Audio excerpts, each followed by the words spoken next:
नमस्ते सेवाहरू सबैजनालाई। तपाईहरु सन्चै हुनुहुन्छ होला, म पनि एकदमै सन्चै छु। आज चाहिँ विशेष गरेर मैले चाहिँ आँपको भिडियो बनाइरहेको छु। आँप किनेर ल्याएको अनि धुँदैछु। हेर्दा यस्तो छ है, त्यति राम्रो चाहिँ देखिएको छैन, तर मिठो रहेछ। यो आँप चाहिँ एकदमै मिठो लाग्यो, गुलियो थियो है। फेरि मलाई चाहिँ अमिलो अलिक बेसी मन परेर पनि होला कि आँप जहिले पनि गुलियो लाग्छ क्या मलाई चाहिँ। अमिलो भए पनि गुलियो लाग्छ क्या।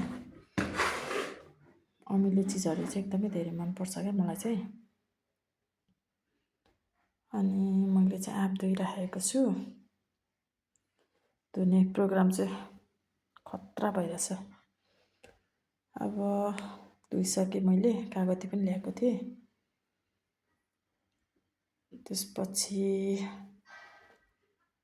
काट्ने प्रोग्राम हुन्छ है।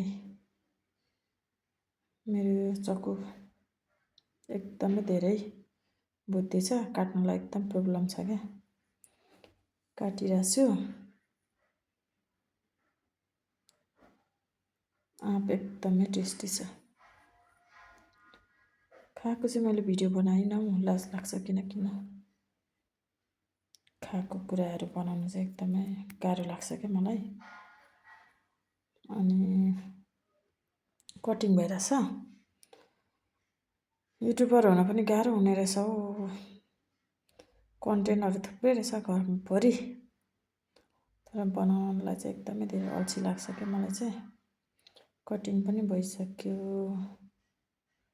कटिङ गरेको ठाउँमा देखिएन क्या, यस्तो देखिरहेछ कटिङ गरेपछि चाहिँ। मैले खाँदाखेरि चाहिँ गुलियो थियो, किनभने मलाई अमिलो अलिक बेसी मनपर्ने हुनाले चाहिँ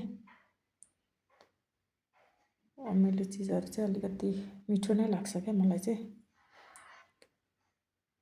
मिठो लागिरहेछ मलाई चाहिँ। खाएको भिडियो। Thank you all.